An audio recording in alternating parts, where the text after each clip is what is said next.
ETF index mutual funds నేర్చుకుని stock మార్కెట్లో రాణించాలనుకుంటున్నారా? వెంటనే ఈ నెంబర్కి కాల్ చేయండి. నమస్తే రమ్మగారు. నమస్తే జయ. రమ్మగారు, ఆడవాళ్ళకి ఆర్థిక స్వేచ్ఛ ఒక రకంగా చెప్పాలంటే ఎక్కువైపోయింది. దీనివల్ల సమస్యల్ని చూస్తూ ఉన్నాం, ఇదివరకు లేని కొత్త కొత్త సమస్యల్ని.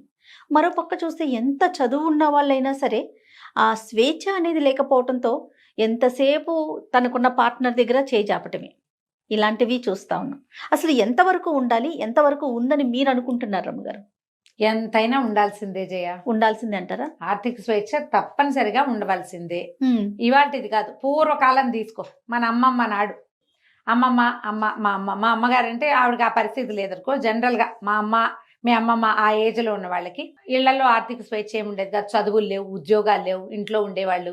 భర్తలు ఏమైనా ఇస్తే దాంతో ఇల్లు నడిపేవాళ్ళు, లేదా భర్తలు తెచ్చి పడేస్తే ఇల్లు నడిపే కాలాన్నే మన అమ్మలు చూశారు. వీళ్ళకి ఆర్థిక స్వేచ్ఛ ఉండేదా ఆ రోజుల్లో? తెలియదు. వాళ్ళకి ఏముండేవి? వాళ్ళ మేనమామలో, వాళ్ళ అన్నయ్యలో, తమ్ముళ్ళు ఎవరైనా వచ్చి పుట్టింటి తరపున 10 రూపాయలు, 25 రూపాయలు, 100 రూపాయలు చేతిలో పెడితే వీళ్ళు మా వాళ్ళు నాకు డబ్బు ఇచ్చారు అనే విషయం భర్తలకు చెప్పకుండా కామ్గా ఆ డబ్బులు పక్కన పెట్టుకుని తమకు అత్యవసరాలు వచ్చినప్పుడు, తాము ఎవరికైనా ఇవ్వాల్సి వచ్చినప్పుడు, పిల్లలకి ఏదైనా గడపాల్సి వచ్చినప్పుడు భర్తలు ఒప్పుకోని విషయాలని తల్లులు తమ రహస్య పాకెట్ మనీ తోటి నడిపేవాళ్ళు. అది కూడా ఒప్పుకోవచ్చు కదా. అది కూడా పిల్లల కోసమో లేదా సంసారం కోసమో, వాళ్ళ కోసం చాలా తక్కువ. వాళ్ళు ఏమున్నాయి జయ, అప్పుడు ఖర్చు లేవమ్మా. ఆడవాళ్ళకి ఖర్చులు లేవు, పాడలేవు. భర్తలకి తెలియని ఏ ఖర్చు ఆ రోజున లేదు. ఆ కాస్త పావల అర్ధ 10 పైసలతోటి చేసేవాళ్ళు. తర్వాత క్రమంగా కొంచెం ఇంటి ఖర్చుకి భర్తలు డబ్బులు ఇవ్వటము, లేదా ఏదైనా పై సంపాదన ఏవైనా ఉంటే వీళ్ళు కొంత తీసి దాచిపెట్టుకోవటము.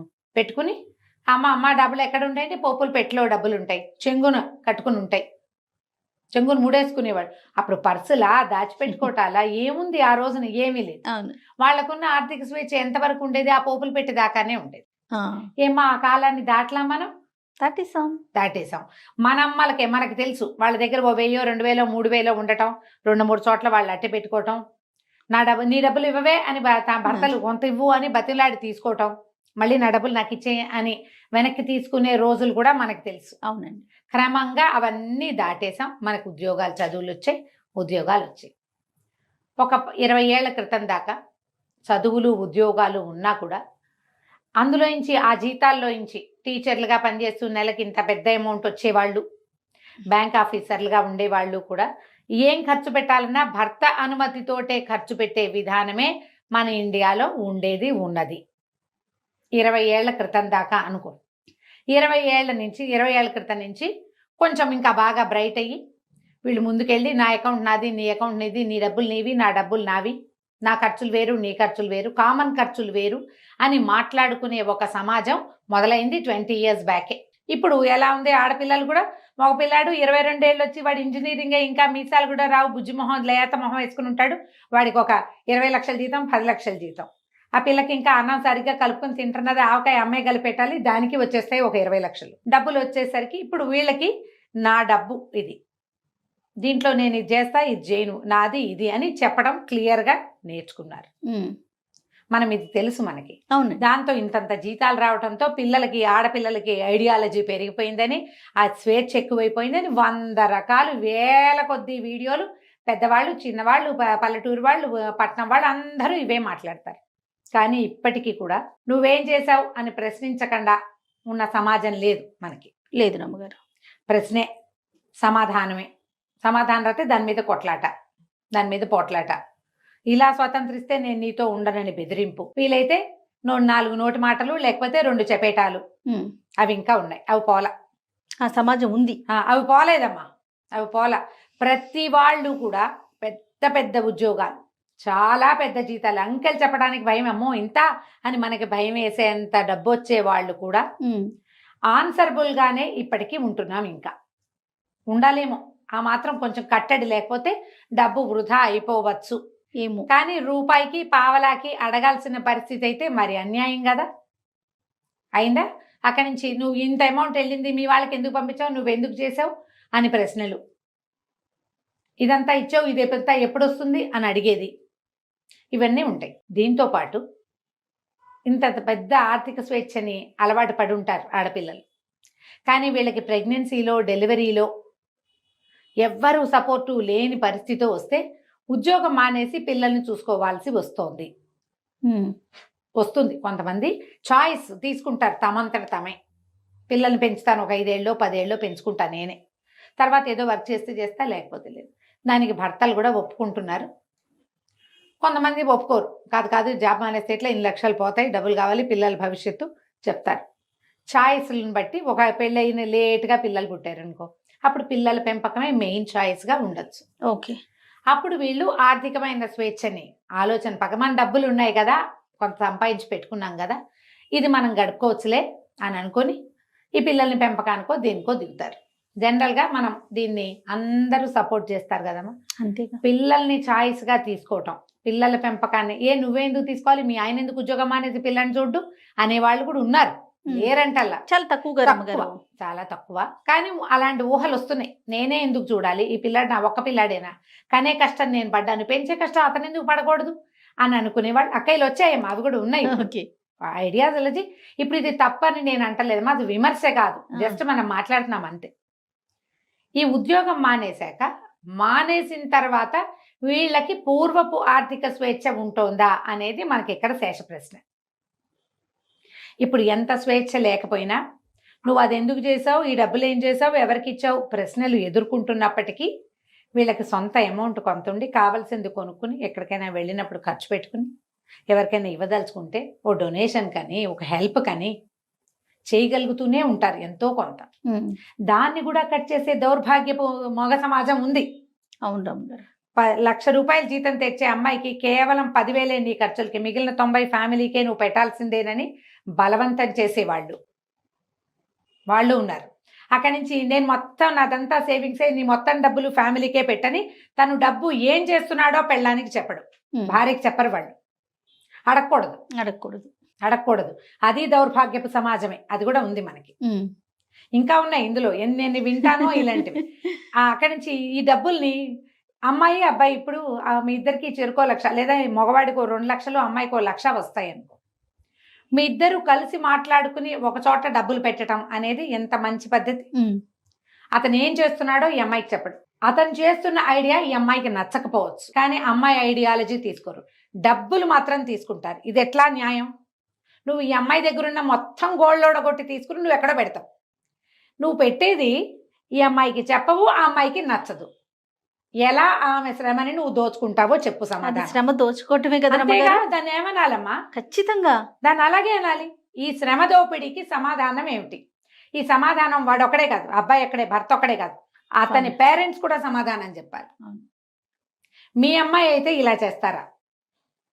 ఈ కష్టపడే పిల్ల ఈ ఇంట్లో పనిచేసి, మొగుడి కింద పనిచేసి, చిన్నపిల్లల్ని చూసుకుని ఉద్యోగం చేసి తను సంపాదిస్తున్న తన రక్త మాంసాలని పెట్టి చెమట చిందించి, అంతేగా మరి ఎంత శ్రమ కోర్చి పీరియడ్స్ అని, పిల్లలకి అనారోగ్యాలని, తన ఒంట్లో బాగుండదు, ఈ లోపల ఏవో ప్రెషర్లు, వర్క్ ప్రెషర్, ఇదంతా ఎదుర్కొని అది ఒక పెద్ద డబ్బా ఇది పట్టుకొచ్చి పెడితే ఒక మూట, ఆ మూటను నువ్వేం చేస్తున్నావో చెప్పను నేను. నువ్వు నన్ను అడిగావంటే నేను నీకు డివోర్స్ ఇస్తాను. నీకు సమాధానం చెప్పాల్సిన అవసరం లేదు.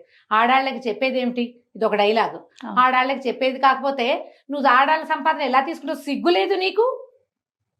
అదంతా సంపదలోకి మారుస్తావు. రేపు ఏదో చేస్తావు, నువ్వు పాడు చేస్తావని కాదు, కానీ నువ్వు ఏం చేస్తున్నావో పార్ట్నర్కి చెప్పి తీరాలి. ఖచ్చితంగా. మీరు జాబ్ చేయిస్తున్నారు అమ్మాయి వర్క్ నేను ఎలవ్ చేస్తున్నాను, అదొకటే. ఏమిటి నువ్వు ఎలవ్ చేసేది? అదే ఫీలింగ్ గా చూస్తారు. నువ్వెవరివి ఎలవ్ చేయటానికి? అమ్మాయి చదువుకుంది, ఉద్యోగం చేయొచ్చా చేయకూడదా, చేయగలనా లేదా అనేది ఆ అమ్మాయి శక్తియుక్తులు, ఆ అమ్మాయి మనస్తత్వం మీద ఆధారపడి ఉంటుంది. మళ్ళీ ఇంకొక ఫీలింగ్ చూస్తాను రమ్మగారు, తన కష్టం ఎప్పుడు ఇంట్లో చూపించకూడదు. ఎప్పుడు నార్మల్ గా కనిపించాలి ఆ మనిషి. తను కూడా బయటికి వెళ్తుంది, తను కూడా ఉద్యోగం చేస్తుంది, తనకు కూడా ఆఫీస్ టెన్షన్స్ అనేవి ఉంటాయి. అవి పట్టించుకునే రాగానే అమ్మాయి నవ్వుతూ అంటూ అడ్వర్టైజ్మెంట్ లో లాగా ఇంటికి వచ్చి వంట చేస్తున్న ఒక అడ్వర్టైజ్మెంట్ చూస్తాను, నాకు ఎంత మంటగా ఉంటుంది. ఇలాంటి వాళ్ళు కూడా చూస్తామండి. ఆవిడ ఆఫీస్ లో బాస్ ఒక అడ్వర్టైజ్మెంట్ చూస్తా జయ నేను, అమ్మాయి అంటే ఇష్టం నాకు, యాక్ట్రెస్ పిల్ల అంటే. ఓకే. ఆఫీస్ లో అమ్మాయి బాస్ ఈ పనంతా చేసి వెళ్ళండి అని సబార్డినేట్కి చెప్తుంది. తను ఇంటికి వెళ్ళిపోతుంది. ఇంటికి వెళ్ళిపోయి చక్కగా అంత వంట చేసి జుట్టు ముడేసుకుని చూడ్డానికి చిలకలా ఎంత ముద్దుగా ఉంటుందో అది. చక్కగా వంట చేసేస్తుంది, అన్ని రెడీగా పెడుతుంది. హస్బెండ్ రాగానే టట్టడ ఆయన మొత్తం వంట అంతా చూపిస్తుంది అనమాట. ఏమిటి మీరు ఏం చూపిస్తున్నారు అడ్వర్టైజ్మెంట్లో? నువ్వు ఆఫీస్లో అడవా చాకిరి బాస్గా నీ దగ్గరికి 100 మందిని హ్యాండిల్ హ్యాండిల్ చేయాలి. నువ్వు ఇంటికి వచ్చి చక్కగా ఈ వంటంతా చేసి భర్తకి పెట్టమనే? పెట్టాల్సిందేనా? పెట్టు, బాగుంది. పెట్టు. నీ ఓపిక అది ఒక రోజు ఉంటది, ఒక రోజు ఉంటది కదా ఉండదుగా రమ్మగారు. అప్పుడు అప్పుడు ఎప్పుడు ఏటెళ్ళ కాలం 24 గంటలు 24/7 మరి ఇలాగే చేయగలరా అమ్మా ఎవరైనా? నాకు అడ్వర్టైజ్మెంట్ చూస్తే ఆ పిల్లంటే ఎంత ఇష్టమో, ఆ కాన్సెప్ట్ అంటే అంత కోపం వస్తుందా? నేను ఈ ఎలా సందర్భం చేయగలుగుతారు? అవును, ఇంకొక విషయం చెప్తాను రమ్మగారు. ఇదివరకు లాగా పొలాల్లో పడిపోయో మట్టి రాసుకోను లేకపోతే చెమట్లు కక్కే జాబు అబ్బాయిలకి ఉండట్లా, అమ్మాయిలకి ఉండట్లా. అమ్మాయిలకైతే అస్సలు ఉండట్లా నేను అవును. చూసినంత వరకు. హ్మ్. ఏ ఏసీ కిందో ఫ్యాన్ కిందో కూర్చొని టకటకలాడించుకోవటము, అదే. మాకులాగా మాట్లాడటం, ఇలా ఏసీ కింద వర్క్ చేసే జాబ్స్ ఉన్నాయి. అది ఫిజికల్ స్ట్రెయిన్ ఎక్కడ కనిపిస్తుంది రమ్మగారు? ఆ స్ట్రెస్ ఎక్కడైనా కనిపిస్తుందా? స్ట్రెస్ అంతా ఎక్కడ మెంటల్ లోపల గానే ఉంది, ఉంటుంది కదా. లోపల ఉంది కదా. వీళ్ళు ఏముందా ఏసీలో కూర్చుంటున్నారు, వీళ్ళకి జీతాలు వచ్చేస్తున్నాయి. ఏసీలో కష్టం కూర్చోటమే అంతా కదా. నాదే, నేనే కష్టపడుతున్నా ఈ ఓ, ప్రపంచంలో. నువ్వైనా మట్టిత్తేవా ఏమైనా కాదు. ఏం కాదు. అయినా ఇప్పుడు ఈ చూడు, ఫీలింగ్ కూడా చూస్తాం రమ్మ గారు. ఉంటుంది. మేము మాకు టెన్షన్లు ఉంటాయి. ఆ. నీది టెన్షన్ లేని జాబు, అసలు. మాకు టెన్షన్ ఉంది అసలు నీది ఒక ఉద్యోగమా అంటారు. ఏంటో ఉద్యోగం కాదు, కానీ నేను ఒక మాట చెప్తా జయ, వాళ్ళది ఉద్యోగాలు కావు, చిన్న ఉద్యోగం, ఏదో చిన్న పని. కానీ ఇంట్లో పని, ఇంట్లో ఆడవాళ్ళు ఉంటే ఎన్ని పనులు చేయాలో, ఆ బట్టలు పాతలు, ఇల్లు వాకిలి, పిల్లలు జల్లలు, చుట్టాలు, మరి వంట, కొంపగోడు, ఇవన్నీ చేసుకుని అక్కడికి వెళ్ళి అక్కడ నవ్వు మొహం పెట్టుకుని అక్కడ ఉండి అవును. మళ్ళీ ఇంటికి వచ్చి మళ్ళా మొదలే కదా, మళ్ళీ నవ్వు మొహమే పెట్టాలి. మళ్ళీ నవ్వు మొహం పెట్టాలి, మళ్ళా పని. పోనీ దీంట్లో ఆ. చేద్దాం, అవన్నీ చేసేద్దాం. చేస్తున్నారమ్మా బంగారు తల్లులు. ఏ మట్టితో చేశాడో గాని భగవంతుడు ఈ రోజుల్లో ఆడపిల్లల్ని అవును రమ్మ గారు, అన్నీ ఇంటా బయట చేస్తున్నారు. కూడా చేసుకుంటున్నారు. కానీ ఆర్థికంగా ఫ్రీడమ్ ఉంటుందా? ఇది మన క్వశ్చన్. అదే అవును. జాబ్ మానేసి ఇళ్లల్లో ఉన్న వాళ్ళకి ఆర్థిక స్వేచ్ఛ ఉండనిస్తున్నారా? ఉండనివ్వట్లేదు జయ, ఉండనివ్వటల్లా. మనము మామూలుగా పని వాళ్ళ దగ్గర కూడా చూస్తాం, సెపరేట్గా అకౌంట్లు మెయింటైన్ చేసుకుంటారు. సొంత ఖర్చులకి 100, 200, 300, 500 పాత రోజుల్లో పెట్టుకున్నట్టే డబ్బులు పక్కన పెట్టుకుంటారు. గూగుల్ పేలో ఉంచుకుంటారు. అమ్మ అందులో పెట్టద్దు, మా ఆయన చూసేస్తాడు, నా చేతికి ఇవ్వు అని Yes. తీసుకుంటారు. అవును రమ్మ గారు. తీసుకుంటారు. మరి వాళ్ళ సొంత ఖర్చులు ఉంటాయి, అన్నిటికీ మొగుళ్ళకి సమాధానం చెప్పాల్సి వస్తుంది. పనేమో వీళ్ళు చేస్తారు, డబ్బులేమో వాళ్ళు మేనేజ్ చేస్తామంటారు. ఈ విధానం మారితేనే మీకు స్వేచ్ఛ వచ్చినట్టమ్మా. ఇది మారాలి. ఇప్పుడు మా ఫ్యామిలీ కోసం ఒక పెద్ద అమౌంట్ లేదా ఒక అకౌంట్ అనేది ఉంచుకుని అందులో అది కదిపేటప్పుడు మీరిద్దరూ మాట్లాడుకునే చెయ్యండి. కానీ మీ సొంత ఖర్చులకని మరి ఎలా అంటే కనీసం ఒక 30% అయినా సొంత ఖర్చులకి ఉంచుకోండి. కనీసం 30% మీ శ్రమకి గుర్తింపు. అకౌంట్స్ సీజ్ కలిపేసేయటం. ఎప్పుడు జాయింట్ అకౌంట్లే ఉంటాయి జయ భార్యాభర్తలకి. ఆడవాళ్ళకి సొంత అకౌంట్లు ఉండనివ్వరు. ఉండనిచ్చిన మొత్తం పాస్వర్డ్తో సహా వాళ్ళకే తెలుసు. నువ్వు చూడు, చాలా మందికి భర్తల పాస్వర్డ్లు తెలియవు, భార్యల పాస్వర్డ్లు అందరికీ తెలుస్తాయి. ఇంట్లో పిల్లలు కూడా తెలుస్తాయి జయ. అవును రమ్మ గారు. ఫోన్లకు అంతే, ఏటీఎం కార్డులకు అంతే, ఏటీఎం కార్డు అంతే, డెబిట్ కార్డు అంతే, క్రెడిట్ కార్డు అంతే. అన్ని పిల్లలకి భర్తకి తెలుసు, భర్త గారివి తెలియదు. ఒక్కటి కూడా తెలిసి ఉండదు. మనం ఏం చేసినా, మీరు ఏం చేసినా భర్తలకు వెంటనే అది వచ్చేస్తుంది. అక్కడ 1000 గీసింది, ఇక్కడ 2000 గీసింది, అక్కడ 10,000 ఏదో. కానీ భర్తలు చేసినవి మీకు వస్తాయా? రావు. ఇప్పుడు సమానత్వం ఎక్కడుందమ్మా? నేను సమానత్వానికి చెప్పట్లేదు, కనీసం 70-30 ఉంచుకోండి అని చెప్తున్నా. ఆ మాత్రమైనా తీసుకోండి.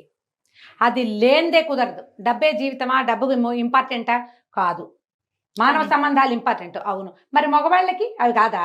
కాదు రమ్మగారు, కాదు. డబ్బు ఇంపార్టెంట్ కాదన్నప్పుడు మనం ఇంట్లో కూర్చోట్లేదు కదా. కూర్చోట్లేదుగా. అంతే కదా, మనం కూడా పరుగులు పెడుతున్నాం కదా జయ. పెద్దవాళ్ళు ఉంటారు. ఇప్పుడు మన అమ్మలు కొంతమంది, ఇప్పుడు నా ఏజ్ కంటే కొంచెం పెద్దవాళ్ళు అనుకో. నా ఏజ్ అంటే ఇంకా సంపాదించే వయసే కదా. అవును. 60+ అయ్యాక ఇప్పుడు మన అమ్మ ఉంది, ఎక్కడో ఉంటుంది, ఆవిడ ఏదో ఊళ్ళో ఉంటుంది, మనం ఒక ఊళ్ళో ఉంటాం.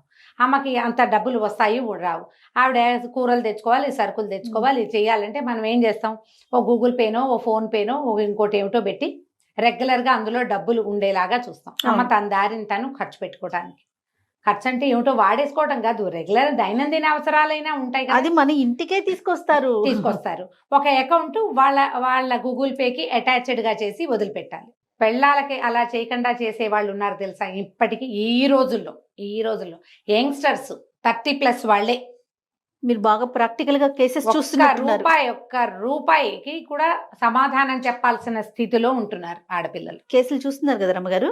ఉద్యోగం మానేశారంటే వెంటనే వాళ్ళ అకౌంట్ చచ్చారే. భర్తల పరం అయిపోతాయి. అందులో డబ్బు ఉంటుంది బోల్డు, కాస్త కుస్తాగా చేయ కళ్ళు తిరిగేంత అంకెలు ఉంటాయి.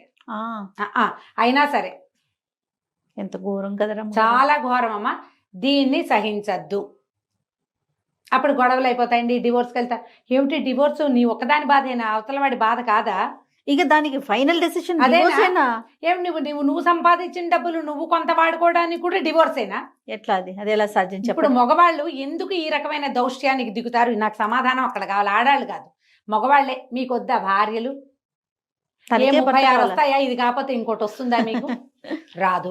పైగా ఇండియాలో ఏమిటి 1000 మంది అబ్బాయిలకి 845 మంది ఆడపిల్లలు ఉన్నారమ్మా. ఇది బాగుంది నిజంగా. నిజం మీకు రమ్మగారు. పెళ్లి అమ్మాయికి భర్త, కుటుంబము, ఫ్యామిలీ, సంతోషము ఆడవాళ్ళకి ఎంత అవసరమో, మీతో పాటు ఉన్న ఒక స్త్రీ ఆమె యొక్క సంతోషము, ఒక నిద్ద, వీడు నాతో ఉన్నాడు, నేను ఇతనితో ఉన్నాను, నా జీవితం బాగుంది అని ఆమెకి అనిపించటమే మీ బతుకు. అది లేనిదే వేస్ట్ మీరు. అంతే. ఆమెకు ఆర్థిక స్వేచ్ఛ లేదు, ఎవరికైనా కలవడానికి లేదు, ఎవరితో నా ఫోన్లో మాట్లాడడానికి లేదు. కాసేపు మాట్లాడితే అంతసేపు ఎందుకు ఇక నువ్వు ఏంటి ఊపిరి కూడా దీనివరా మీరు? అన్నిటికీ మీకు సమాధానం చెప్పాలా? అదేమన్నా బానిస? బానిస కాదుగా. ఇప్పుడు ఆడవాళ్ళకి ఎంత భయమో, జీవితం పట్ల ఎంత భయం ఉండాలో, ఎంత ఒళ్ళు దగ్గర పెట్టుకుని ఉండాలో మీరుండద్దా? ఉండాలిగా, నువ్వు కూడా ఉండాలిగా. ఇప్పుడు దీన్ని నేను తల్లుల్నే అడుగుతున్నా. మీ కొడుకులకి వద్దా? ఇది మీ కొడుక్కి కావాలా వద్దా భార్య?